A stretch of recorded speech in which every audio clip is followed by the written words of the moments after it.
ನಮಸ್ತೆ ಎಲ್ರಿಗೂ, welcome back to sweet and spicy recipes. ಇವತ್ತಿನ ವಿಡಿಯೋದಲ್ಲಿ ಜೋಳದ ಹಿಟ್ಟಲ್ಲಿ ನಾನು ದೋಸೆ ಮಾಡೋದನ್ನು ತೋರಿಸ್ತಾ ಇದ್ದೀನಿ. ಈ ಜೋಳದ ಹಿಟ್ಟಲ್ಲಿ ರೊಟ್ಟಿಯೆಲ್ಲ ಮಾಡಲಿಕ್ಕೆ ಕಷ್ಟ ಅಂತ ಅನ್ನೋರು ಈ ರೀತಿಯಲ್ಲಿ ಒಮ್ಮೆ ದೋಸೆ ಟ್ರೈ ಮಾಡಿ ನೋಡಿ, ತುಂಬ ಈಸಿ ಮಾಡಲಿಕ್ಕೆ. ಮೊದಲಿಗೆ ಒಂದು ಪಾತ್ರೆಗೆ 1 ಕಪ್ನಷ್ಟು ನಾನು ಜೋಳದ ಹಿಟ್ಟು ಹಾಕ್ತಾ ಇದ್ದೀನಿ. 1 ಕಪ್ ಜೋಳದ ಹಿಟ್ಟಿಗೆ 1/4 ಕಪ್ನಷ್ಟು ಅಕ್ಕಿ ಹಿಟ್ಟು ಸೇರಿಸಬೇಕು. ನಂತರ 2 ಸ್ಪೂನ್ನಷ್ಟು ರವೆ, ನಾನಿಲ್ಲಿ ಮೀಡಿಯಮ್ ರವೆ ತೊಗೊಂಡಿದ್ದೀನಿ, ಬಾಂಬೆ ರವೆ. ನೀವು ಬೇಕಂದರೆ ಚಿರೋಟಿ ರವೆಯನ್ನು ಹಾಕ್ಬೋದು. ಇವಾಗ ಇದನ್ನು ಸಲ ಚೆನ್ನಾಗಿ ಮಿಕ್ಸ್ ಮಾಡಿದ ನಂತರ ಮೊದಲಿಗೆ ನಾನು 1 ಕಪ್ನಷ್ಟು ನೀರು ಹಾಕಿ ಕಲಿಸ್ತಾ ಇದ್ದೀನಿ. ಮೊದಲಿಗೆ ಈ ರೀತಿ ಸ್ವಲ್ಪ ನೀರು ಹಾಕಿ ಕಲಿಸಬೇಕು. ಈ ರೀತಿ ಮಾಡಿದರೆ ಗಂಟುಗಳಾಗಲ್ಲ. ಈಗ ನಾನು ಮೊದಲಿಗೆ 1 ಕಪ್ನಷ್ಟು ನೀರು ಹಾಕಿದ್ದೀನಿ.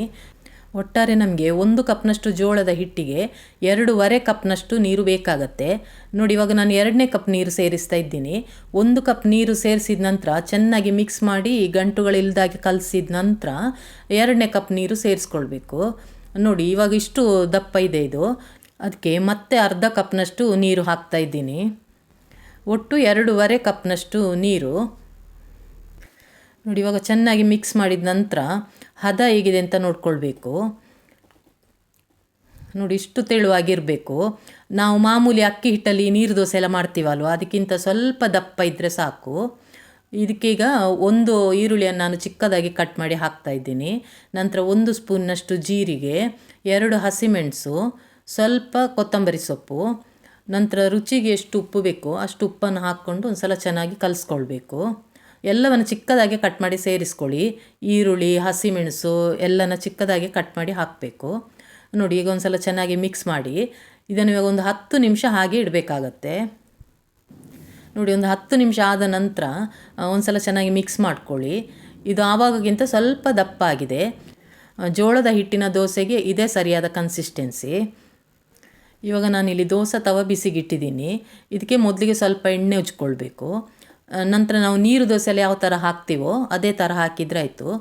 ನೀವು ಈ ದೋಸೆ ಹಾಕಬೇಕಾದ್ರೆ ಫ್ಲೇಮನ್ನು ಮೀಡಿಯಮಲ್ಲಿ ಇಟ್ಕೊಳ್ಳಿ. ಇದು ಬೇಯಲಿಕ್ಕೆ ನೀರು ದೋಸೆಗಿಂತ ಸ್ವಲ್ಪ ಜಾಸ್ತಿ ಟೈಮ್ ತಗೊಳುತ್ತೆ. ಈ ಹಿಟ್ಟು ಮೇಲ್ಗಡೆ ಸ್ವಲ್ಪ ಡ್ರೈ ಆದ ನಂತರ 1 ಸ್ಪೂನ್ನಷ್ಟು ಎಣ್ಣೆ ಹಾಕ್ಕೊಂಡು ಮುಚ್ಚಳ ಮುಚ್ಚಿ ಒಂದು 2ರಿಂದ 3 ನಿಮಿಷ ತನಕ ಬೇಯಿಸ್ಕೊಳ್ಬೇಕು. ನಾನಿಲ್ಲಿ ಕ್ರಿಸ್ಪಿಯಾದ ದೋಸೆ ಮಾಡ್ತಾ ಇದ್ದೀನಿ. ನೋಡಿ, ಒಂದು 2 ನಿಮಿಷ ಆದ ನಂತರ ಈ ರೀತಿ ಮೊದಲಿಗೆ ಬದಿಯನ್ನು ಬಿಡಿಸ್ಕೊಳ್ಳಿ. ಇಷ್ಟು ಕ್ರಿಸ್ಪಿ ಆದ ನಂತರ ನೀವು ಇದನ್ನು ಮಗ್ಚಿ ಮತ್ತೆ ಇನ್ನೊಂದು ಕಡೆ ಬೇಯಿಸಬೇಕಾಗಿಲ್ಲ. ರೊಟ್ಟಿ ಮಾಡಲಿಕ್ಕೆ ಕಷ್ಟ ಅಂತ ಅನ್ನೋರು ಈ ದೋಸೆಯನ್ನು ಒಂದು ಸಲ ಖಂಡಿತ ಟ್ರೈ ಮಾಡಿ ನೋಡಿ ಎಷ್ಟು ಕ್ರಿಸ್ಪಿಯಾಗಿ ಬಂದಿದೆ ಅಂತೇಳಿ. ನೀವು ಪ್ರತಿ ಸಾರಿ ದೋಸೆ ಮಾಡಬೇಕಾದ್ರೂ ಹಿಟ್ಟನ್ನು ಒಂದು ಸಲ ಈ ರೀತಿ ಕಲಿಸ್ಕೊಳ್ಳಿ, ಯಾಕಂದರೆ ಅಡಿಯಲ್ಲೆಲ್ಲ ಊರ್ಕೊಂಡಿರತ್ತೆ. ಮತ್ತೆ ದೋಸೆ ಹಾಕಬೇಕು. ಇನ್ನು ಕ್ರಿಸ್ಪಿ ದೋಸೆ ಇಷ್ಟ ಇಲ್ಲದೆ ಇದ್ದವರು ದೋಸೆ ಸ್ವಲ್ಪ ಸಾಫ್ಟ್ ಆಗಿರುವಾಗಲೇ ಮಾಡಿ ತೆಗಿಬೇಕು. ನೋಡಿ, ನಾನಿವಾಗ ಸ್ವಲ್ಪ ಸಾಫ್ಟ್ ಆಗಿರುವಂಥ ದೋಸೆ ಮಾಡ್ತಾ ಇದ್ದೀನಿ. ನೀವು ಇದನ್ನು ಹೆಚ್ಚೊತ್ತು ಬೇಯಿಸಬೇಕಾಗಿಲ್ಲ. ನೋಡಿ, ಇಷ್ಟ ಆದ ನಂತರ ನಾವು ಮಗ್ಚಿ ಮತ್ತೆ ಇನ್ನೊಂದು ಕಡೆ ಬೇಯಿಸ್ಕೊಳ್ಬೇಕು.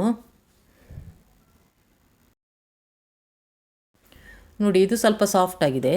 ನಿಮಗೆ ಕ್ರಿಸ್ಪಿ ದೋಸೆ ಇಷ್ಟ ಇಲ್ಲ ಅಂದರೆ ಸ್ವಲ್ಪ ಹೊತ್ತು ಬೇಯಿಸ್ಕೊಂಡು ತೆಗೆದ್ರೆ ಆಯಿತು. ಮಾತ್ರ 2 ಬದಿನೂ ಬೇಯಿಸ್ಕೊಳ್ಬೇಕು. ನೋಡಿ, ಇವಾಗ ಒಂದು ದೋಸೆ ತೋರಿಸ್ತಾ ಇದ್ದೀನಿ ಎಷ್ಟು ಕ್ರಿಸ್ಪಿ ಆಗಿದೆ ಅಂತೇಳಿ.